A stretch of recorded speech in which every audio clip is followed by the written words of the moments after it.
buri munsi kuri Binance acuruzwa imitungo ifite agaciro karenga biliyoni 13 z'amadolari y'Amerika mu bunsi umwe gusa. Iyo uvuze ku bijyanye no kugura ndetse no kugurisha cryptocurrency, abenshi bahita bumva Binance. Ubu ni ryo soko rigari cyane rya cryptocurrency mu isi nzima. Ryatangijwe n'umunyakanada ufite inkomoko mu Bushinwa witwa Changpeng Zhao mu 2017. Muri 2021 honyine kuri Binance hahererekanijwe imitungo ifite agaciro kangana na trillions 7.7 z'amadolari cyangwa se biliyoni 7,700 z'amadolari y'Amerika. Abenshi bayikundira kuko bitanga serivisi nyinshi zirimo kugura, kugurisha, kohereza, kubitsa, mining n'ibindi byose bijyana na cryptocurrency. Bafite ibyitwa spot market, futures market, derivatives n'ibindi. Ariko yihariyeho cyane ni umutekano wayo uhambaye utuma benshi bayizera. Ishobora kuba ariyo mpamvu itumye nawe uri kureba iyi video kugira ngo umenye uko wafungura konti ya Binance. Ikindi cyiza gikomeye cyane cya Binance ku banyarwanda ni uko kugeza ubu ushobora kugura ndetse ukanagurisha cryptocurrency ukoresheje mobile money gusa, ukoresha uburyo bwa peer to peer buboneka kuri Binance. Mu gufungura konti ariko ikigorana cyane ni ugukora icyitwa verification, ari nayo ituma ukoresha zira serivisi zose za Binance twavuze haruguru. Ibi ni byo tugiye kwibandaho muri iki kiganiro.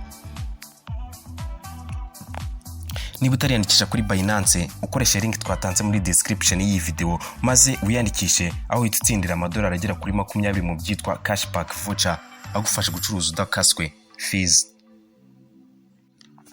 Niba utarakora subscribe hano kuri X menya yikore, ukore no kunzogera, ubundi biganiro nk'ibi mujye mubikurikirana mu buryo bworoshye cyane. Muri kumwe na Mr Buda, muhawe ikaze.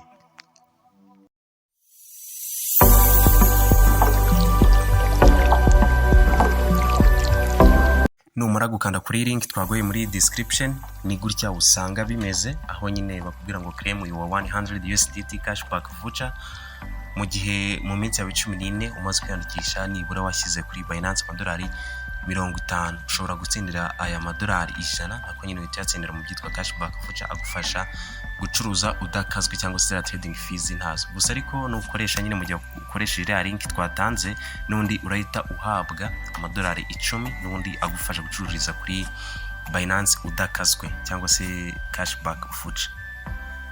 Murabona rero ko noneho tugiye guhanga account yacu. Hano ushobora gukora sign up with phone or email, ugakoresha email yawe cyangwa se nanone telefone.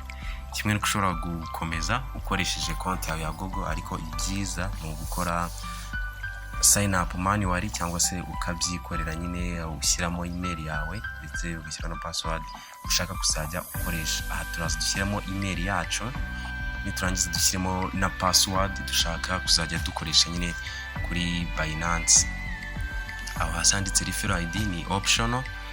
Ushobora kwifashisha twatanze muri description, ariko wenda ntago bayikubaza, bisobanuye kubaje wagenda ukayikopia muri description ya video. Ni video uri kureba noneho kayemeza ko wasomye neza amategeko n'amabwiriza bigenga Binance kwitwara kuri create personal account. Aha tuba dutegereje kuverifya iyi email yacu. Hano code bayohereje kuri email twatanze, niyo mpamvu tugiye kujya kuri email noneho tukareba code baduhaye, tukagaruka kuri Binance tukayishyiramo. Aha rero murabona ko bayitwohereje rwose kuri aya masaha. Turaza tuyikopie, hanyuma nibirangira tugaruka hano kuri Binance, ubundi icyo dukora ni paste. Tureta tuyipestinga, ubundi dukande kuri submit. Email yacu yarangije kuba verified. Ubu no kuvuga hano account ya Binance ubundi ni nkaho twarangije kuyihanga. Igisigaye nyamukuru ni cya kindi twababwiye mu ntangiriro tugitangira, akaru gukora verification, icyitwa know your customer verification cyangwa se KYC, aho uverifya identity yawe cyangwa se nomero y'irangamuntu ukabasha kuba watsinda ibihembo bitandukanye. Uretse identity unasabwa kuverifya isura yawe nyine kugira ngo bamenye umukiriya wabo cyangwa se ko ari wowe ari umuntu wa nyawe, apana irobo. Hano murabona ko rero batangiye batubwiye ngo ni minota 7. Tukaba tumaze kuverifya personal information, government issued ID ni yatanzwe nyine n'igihugu cyangwa se irangamuntu yawe ndetse na facial recognition isura. Reka dutangire. Igihugu nyine ni Rwanda birumvikana.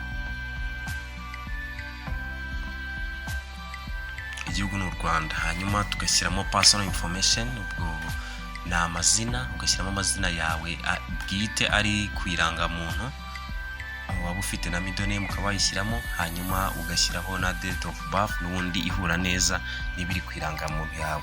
Mwitonde mucunge neza ko gufungura account cyane gukora ibintu by'ama verification ari igihe bikunda kugora abantu cyane, ngo turabikora gute. Turizera ko wabitubajije nyine bitazongera kuba byamugora ukundi, aza guhita asobanukirwa n'uraza kandi kuri continue, hanyuma ushyireho home address. Hano kuri residential address ushobora gushyiraho umujyi, wenda ugashyiraho nka Kigali, hanyuma ugashyiraho na nimero y'umuhanda, biba bihagije. Wenda niba uri nk'ahantu runaka, niba ari Kigali ku muhanda runaka, ukabishyiraho kuri postal code ni 05. Postal code ari abantu bijya bigora ati se mu Rwanda niye postal code, twe ntayo dushyiraho 05. Umujyi ugashyiraho urimo, wenda twe turi muri Kigali, igihugu n'u Rwanda, tugakanda kuri continue. Igisigaye rero ni ugukoresha ID. Noneho nibyo tugiye gukoresha, cyangwa se ikindi cyangombwa. Ushobora gukoresha passport, ariko icy'ingenzi bakugira inama gukoresha ni ID card cyangwa se irangamuntu yawe. Igomba kuba yemewe n'amategeko, itaraba expired, cyangwa se nyine igikora neza. Ku bantu usanga bafite amarangamuntu abiri, iya mbere nyine baba barwaye, birumvikana yaraba expired kuko uba ufite indi. Rero iyo niyo ibikenewe. Ikindi hakenewe original yayo, ntago ari scan cyangwa se copy abajya ku mascanner, ntago byemewe. Ikindi igomba kuba igaragara neza, ukirinda ko hazamo ibihu ndetse n'ibindi bintu bishobora gutuma itagaragara. Hano werekana igice cyayo cy'imbere cyangwa se front, hanyuma ukerekana na back side inyuma hayo. Front ni hahandi ifoto yawe iba ari nini igaragara neza cyane. Aho uraza iyi espace abagwaye nyine ugashyiraho ID yawe. ID ugomba kwirambika ku kintu kiri solid cyangwa se nk'ameza wenda gutyo, n'ikindi kintu nyine gishobora gutuma igaragara neza. Noneho ukayiregera neza muri ako kazu. Iyo ubonye bimeze neza, ubona nyine igaragara neza, nta bintu biza kuzamo, ukanda kuri ako kantu k'ifoto, ubona ugategereza ikiloading. Ako nyine ko gufotora niko ukanda ugategereza ikiloadinga.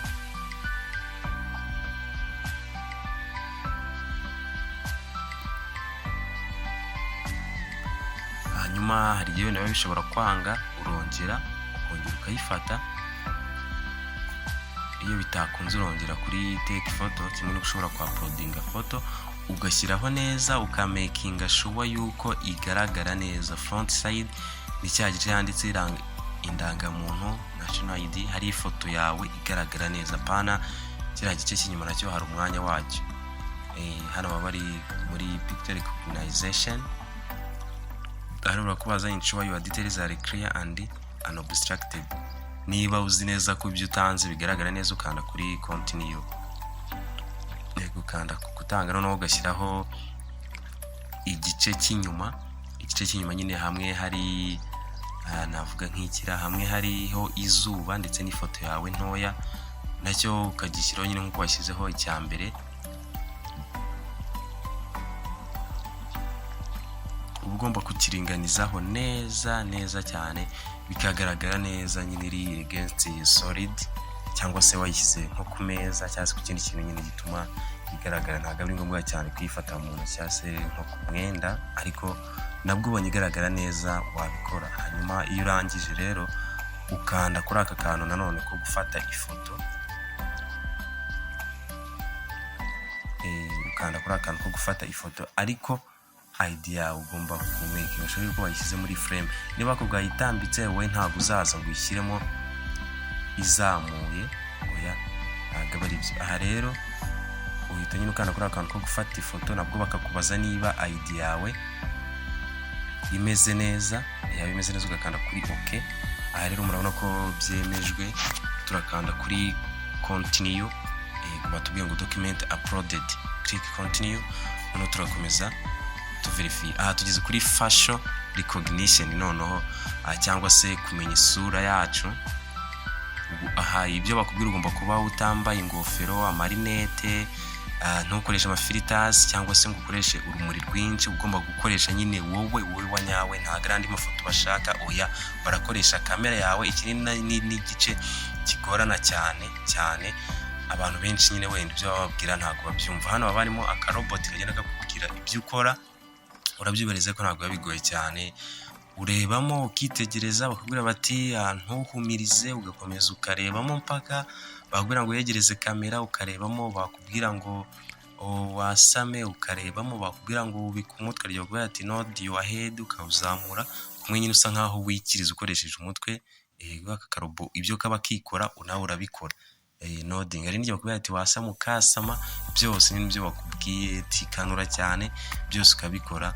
Ni ngaka ka nod your head nyine mu gihe runaka. None ko twebwe byarangiye verification complete. Nitugaruka hano turabona ko verification yacu iri under review. Twabikoze kuri account twabirangije. Identity yo baracyari kubiverify, turategereza wenda nk'igihe kitari kinini cyane, kuko we bishobora gutwara nk'iminota 5 gusa. Video hari uburyo twayutishijemo, ntago bitinda cyane. Ngira ngo murabibonye rero, hariya niho hingenzi cyane abakenewe gukora identity verification ndetse na fashion, ari nayo igora cyane, aho nyine bakubwira biriya bintu bitandukanye. Twizere ko wowe nuzuza kumara kureba iyi video guhanga konti ya Binance rwose bitazakugura, kuko nyine iyo wayihanze yego wakoresheje email gusa, ariko utakoze verification ntago wagura cyangwa se ngo ugurishe ari ama cryptocurrency ngo trading nk'abandi bose.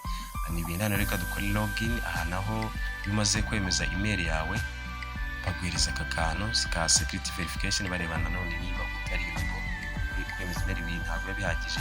Urafata aka kantu rero ukaringanize neza n'ishusho kaba gafite ukoresheje ako kambi ko hasi nk'uko tuberetse.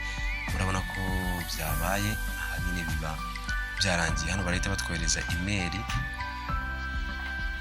tukanda ngo kuri get code. Noneho tujye muri email yacu. Hano turakora refresh. Turebe, turabona ko yahise yagira, turayikopiya. Noneho dusubire muri Binance, ubundi dukore paste, dukande kuri submit. Murabona ko n'ubundi baracyatubwira bati hari ibyo tutemerewe kuba twakora bitewe nyine nuko verification itaracamo. Hano baratubwira ngo dukore enable biometric authentication, none gushyiraho fingerprint yawe yishyiraho. Aha tuyisizeho. Impamvu nyine mubonye ikintu cy'umukara screen recorder cyangwa se na screenshot, ntago hano ifatwa bitewe nyine n'uyu mutekano, ko murabizi fingerprint yawe bibitse amakuru menshi cyane, ntago umuntu bakwiye kuba yayibona. Hano murabona ko kugira ngo tubone ya prize cyangwa se bya bihembo, nuko iyi verification irangira. Iyi verification rero iracyari under review cyangwa se baracyayisuzuma, bareba niba nyine amakuru twatanze ahura neza kandi ariyo. Ariko amahirwe menshi turizera ko birangira account yacu ibaye verified mu kanya. Turaje nanone turebe nyine dutangire gucuruza nk'uko ubwo turi kugenda explore Binance, amakuru abagiye atandukanye yerekeranye isoko. Hano murabona amacoin abagiye amanuka, azamuka, n'ibindi byinshi bigiye binyuranye. Ikindi hano batanga n'ubufasha, ushobora gushakisha icyo ushaka cyose bakaba bagufasha nyine. Hano kuri Binance muri team yabo support bashinzwe customer support, nabo bagenda bagufasha mu byinshi cyane cyane nk'igitangira. Hano ukeneye kugenda wiga cyane, kuko nicyo gituma uba umucuruzi cyangwa se uko bakunze kuvuga umutrader mwiza ucuruza kandi akunguka. Hano reka twongere dukore login, turebe niba account yacu noneho byarangiye ibaye verified. Reka turebe. Hano turashyiramo fingerprint, ntago nyine muyibona nk'uko twabibabwiye bitewe na security hano ibihari. Hari amakuru atashobora gufatwa na screen recorder, muzagenda mubibona no mu yandi video tuzagenda dukora.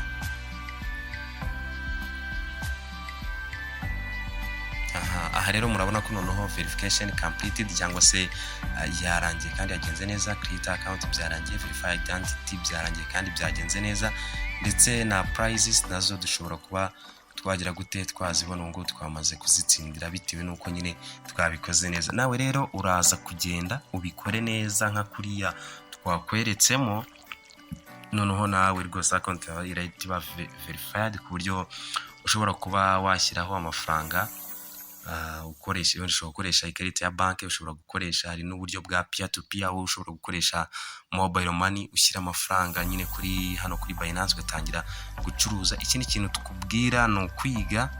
Umuntu ushaka gucuruza, ushaka kwinjira mu bintu bya cryptocurrency cyangwa se gucuruza forex ndetse n'ibindi, icyambere nyine ni ukwiga, ukabanza kwihugura, kuko ubucuruzi bw'ama cryptocurrency buri risky cyane ku buryo ushobora no guhomba ibyawe byose. Byiza rero ni ukubanza ugafata amasomo agiye atandukanye, ukamenya chart, ukamenya candlestick, ukamenya nyine na technical analysis, ukagenda uyiga gake gake, ugenda wihugura uko iminsi igenda iza, ugenda ubimenyera gake gake uko ibihe bigenda bishira. Hano natwe kuri X Menya icyo tubasezeranye nuko tuzagenda tubafasha uko dushoboye mu buryo bwose, yaba ari ugushyira amafaranga mu biganiro byacu bitatu, tuzabereka ushobora gukoresha momo yawe cyangwa se banki ugashyira amafaranga kuri Binance, cyangwa se nyine ndetse no gutradinga, ugatangira gutradinga, ukagura crypto yawe ya mbere ukayicuruza, ugakoresha stop loss, ugakoresha na take profit, byose nyine ayo matarget ndetse n'ibindi namwe muzagenda mudusaba nabyo tuzabibereka. Bro, turizera ko abantu batubajije bati